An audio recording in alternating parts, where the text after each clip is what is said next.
When I held that mirror up and started contemplating, okay, in my current position at Turner Broadcasting, who thanks me and what are they thanking me for? And honestly, nobody thanked me for selling them CNN. They thanked me for picking up the dinner tab when I took them to dinner. But nobody thanked me for what I was doing as my vocation. And that was a real important moment for me, that I realized that I personally need to be doing something where I am making a positive impact on people's lives, where they're grateful for that. I needed that purpose.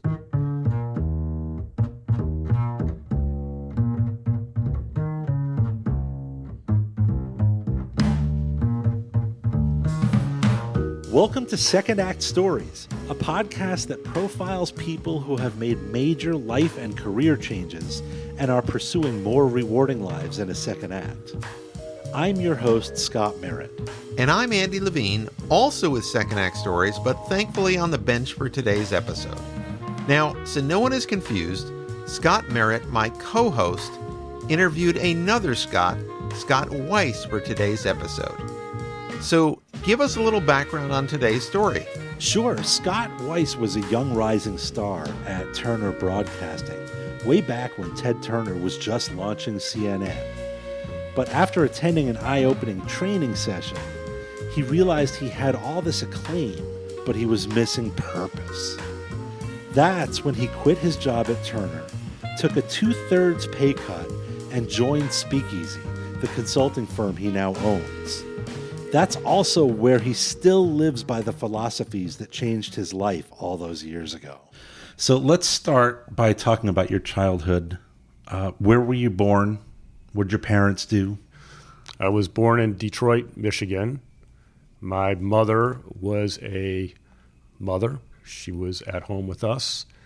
And my father was a physician, oral surgeon, and also a professor at the University of Michigan in the School of Dentistry. What did you love to do as a kid?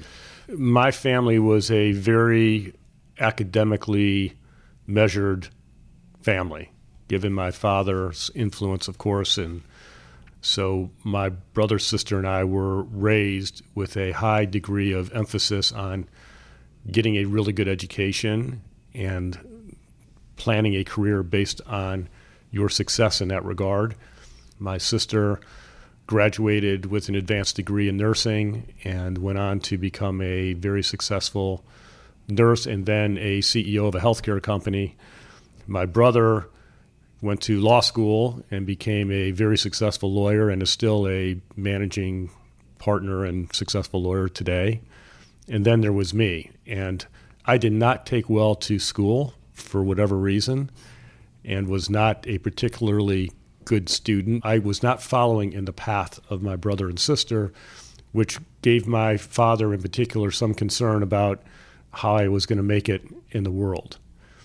And one of the interesting turning points for me was when I was in high school. I wanted to get cool mag wheels for my car. Right. My dad said, "Did you think I was going to buy those for you?" And I said, "Yeah." He's like, "I don't do that. You want mag wheels for your car? Go get a job and earn money and buy them. That's how the world works." I started realizing that I needed to find a pathway through college that would get me to a position where I could earn money. So that was probably the beginning of my entrepreneurship thinking anyhow. Did your parents make you go to college, or did you choose to go to college? I chose to go to college because all my friends were going to college, and I'd learned from my brother and sister that college was pretty fun. The idea of going to college to take classes and study, that didn't particularly excite me. I worked at the school paper selling advertising time, and the paper was a legitimate paper with over 60,000 subscribers. And I sold ad time at the paper for my sophomore, junior, and senior year, and I made really good money doing it. So school became completely irrelevant, but it became the vehicle by which I could make money at that time. Scott studied advertising in college, and upon graduation, he moved to Atlanta to take a job as an account executive at the advertising agency A. Brown Olmsted. During the year he spent working there, Ted Turner was routinely making headlines with the growth of Turner Broadcasting, which appealed to Scott. He made connections at Turner and was ultimately offered an account executive position selling WTBS to television stations all over the country. So how did you transition away from the agency life to what wound up being a sales position for a broadcasting company? My resume at that point in time was pretty short. I mean, I had sold advertising for a school newspaper for 3 years and worked in an agency executing a national marketing campaign. And they needed somebody to cover the Northeast. And I was from the Midwest, so I didn't have a Southern accent. On my interview, I told them that I had been to New York, and I think that pushed the ball over the goal line. Did you miss the agency at all? I really didn't, because Turner at that point in time was an incredibly exciting place to be. I mean, it was a very, very young company, and it was growing at an extremely rapid pace.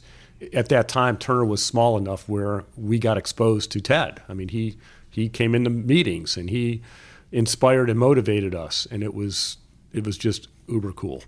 Were you happy there? I was. So what my first position at Turner was to handle the Northeast for distribution of our networks at the time, and I was traveling to the Northeast every week, and it was extremely exciting for me because I had never traveled like that. And this was right around the time CNN had launched. You know, Ted at that time had put a spin on it that we were going to save the world with this news network. In my mind, I was somehow going to impact the planet selling CNN, and I was doing it at a very young age. Do you think you did change the planet in any way by being part of that? I do.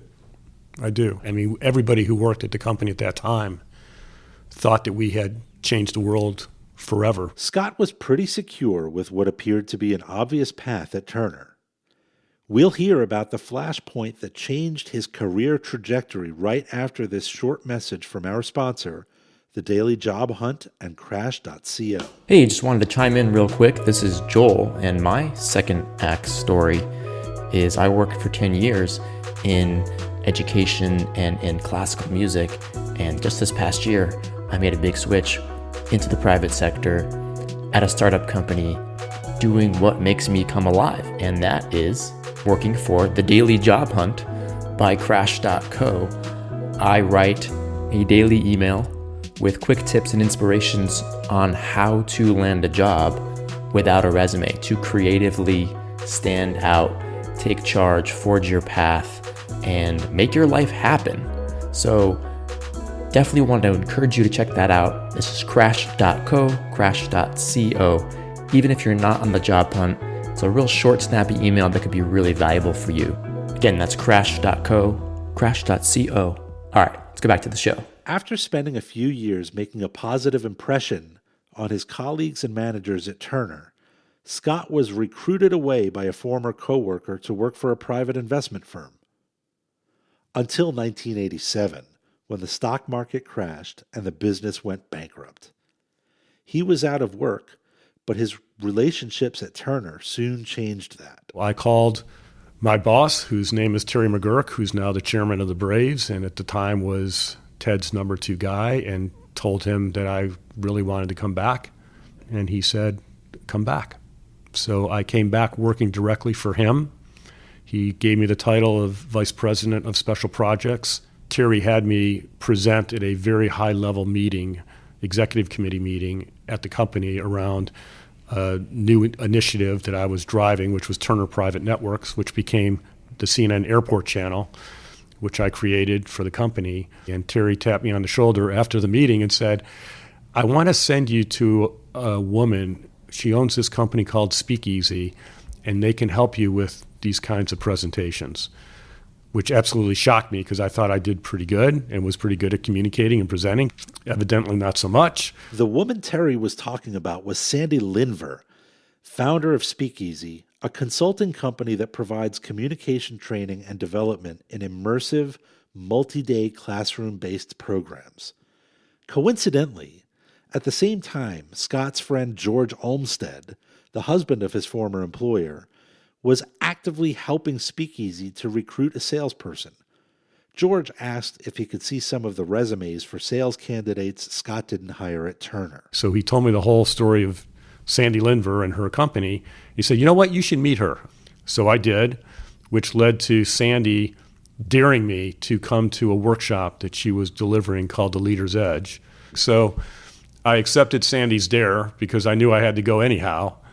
And that 3-day workshop, without a doubt, changed my life. That was my flashpoint. After being hit from all angles with Speakeasy, the 3 days Scott spent in a classroom would change his life forever. In order to become a more effective presenter, communicator, you have to have an assessment of where you currently are. So in other words, the first part of the workshop is other executives sharing their honest, transparent perspective of how they experience you as a person through your communication. So it was very surprising what I was hearing. It was not who I thought I was. I was really surprised that that's the way people viewed me, experienced me, and it was absolute shock. And when I went home and shared that with my wife, she understood why they were saying that. And so over the course of the 3 days, I did a lot of work at really discovering who I really was, and instead of putting on a persona that I thought was necessary for my job, I just started being Scott, and people responded differently. Who did you think you were? Well, at that time, I was an executive vice president at Turner Broadcasting at 34 years old. I was managing a big piece of the business. I was launching a new network. I had accomplished quite a bit, and I acted like it. Who did your classmates think you were? I mean, it's much more extensive than this, but this would be the Cliff Note version. Scott, you come across as a cocky little shit. Were you allowing yourself to be defined by your business card? Yes. Well put. The way people were experiencing me was not me. And I understood why. And I wanted to change that. I wanted them to know me, not to know this business card identity that I had created. After attending his workshop, Scott brought what he learned back to Turner, and the impact was undeniable. Results improved across the board. He shared that with Sandy Lindver, and because of his passion for what Speakeasy does, she invited him to take the sales position she still hadn't filled. I was stunned with the question because it was not my plan at the time. Went home and talked about it with my wife, and after a few days of self-contemplation, I felt like it was a calling I couldn't turn down, which was a really dramatic moment because as I started to share this with people who were in my circle, they thought I was absolutely out of my mind because I was an executive vice president at Turner Broadcasting. I had a very shocking but smooth transition out of the company. I left that CNN center with all of that excitement and all that energy, and I was in a little office in Buckhead with 15 people, and this was my new world at Speakeasy as a junior partner. So at some point, did you regret making a move from this big executive job to this little tiny company in Buckhead? Yeah. So during that transition, as I was telling people what I was doing, I had many people tell me that was a mistake, that I was on a clear trajectory at Turner Broadcasting. I was explaining to them that I wanted to work for a company that had a real purpose, that was changing people's lives. And the other profound thing about the flashpoint is that my compensation package at Turner was pretty significant, including a tremendous amount of perks. And I was leaving all of that, cutting my compensation by 2/3 to come work at Speakeasy, and all the perks, which forced my wife and I to make a lot of changes with our life, like selling assets so that we could afford to live on 1/3 of what I was making. Talk about the importance of purpose in your life and your career. I realized that people came to this company and were grateful for what this company did for them. And when I held that mirror up and started contemplating, okay, in my current position at Turner Broadcasting, who thanks me and what are they thanking me for? And honestly, nobody thanked me for selling them CNN. They thanked me for picking up the dinner tab when I took them to dinner. But nobody thanked me for what I was doing as my vocation. And that was a real important moment for me, that I realized that I personally need to be doing something where I am making a positive impact on people's lives, where they're grateful for that. I needed that purpose. And what I realized at Speakeasy is that people thank Speakeasy every single day for putting them in a place where they could discover who they really are as human beings. And how cool is that?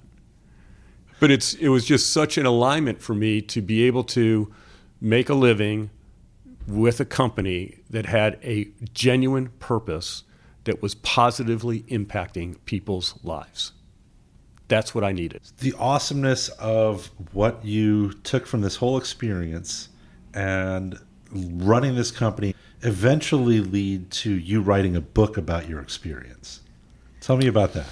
The book is Dare, and the tagline is make your word good and be as good as your word.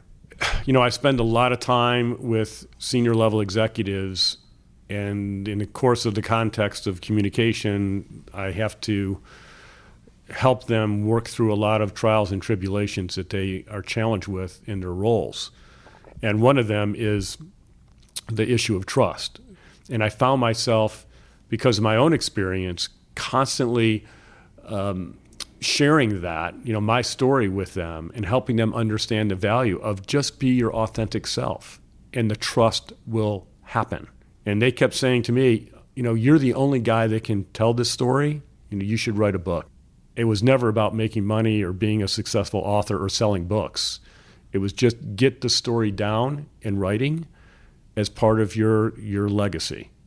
And I did it in a very authentic, transparent way. And the reason why it resonated with so many people is because I called it out. I called out the fact that a lot of people manipulate the truth in corporate America, and it compromises a lot in the process. And if you accept the dare to just be completely authentic and completely transparent, you will be completely shocked at the response you will get from the people you lead. How often do you see executives that remind you of the former you? Every day. Multiple times a day. I mean, it is the fabric in which corporate America is woven, unfortunately. What makes a good communicator?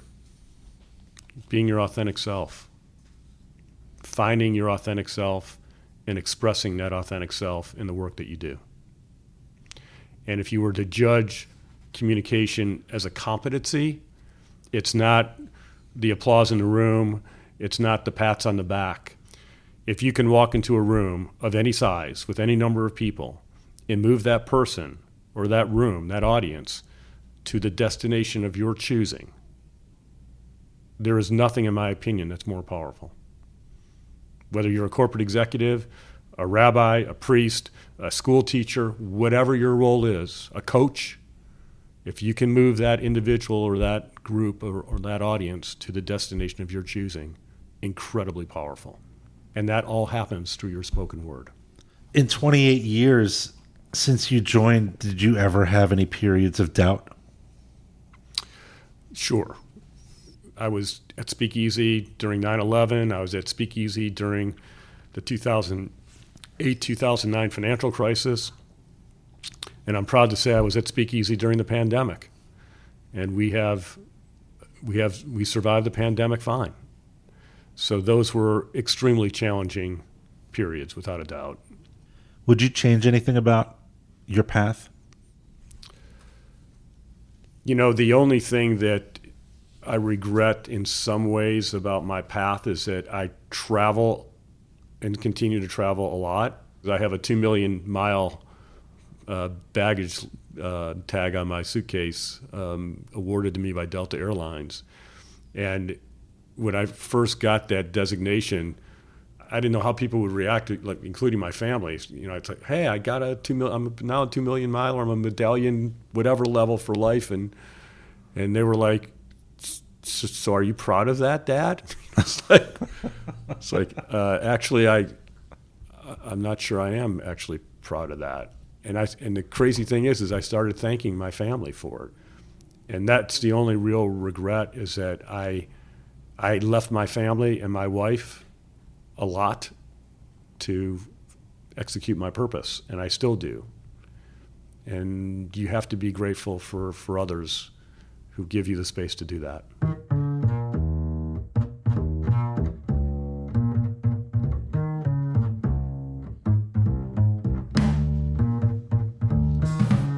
There was no shortage of inspirational insights resulting from my conversation with Scott Weiss. Here are 3 that really struck me. Purpose outweighs pay. Even with a big salary and endless perks, Scott realized that his soul needed more. He took a 2/3 pay cut to do something that brought meaning and purpose to his work and his life. He and his wife did what they had to do to make it work, and in the long run, it's worked out for the best.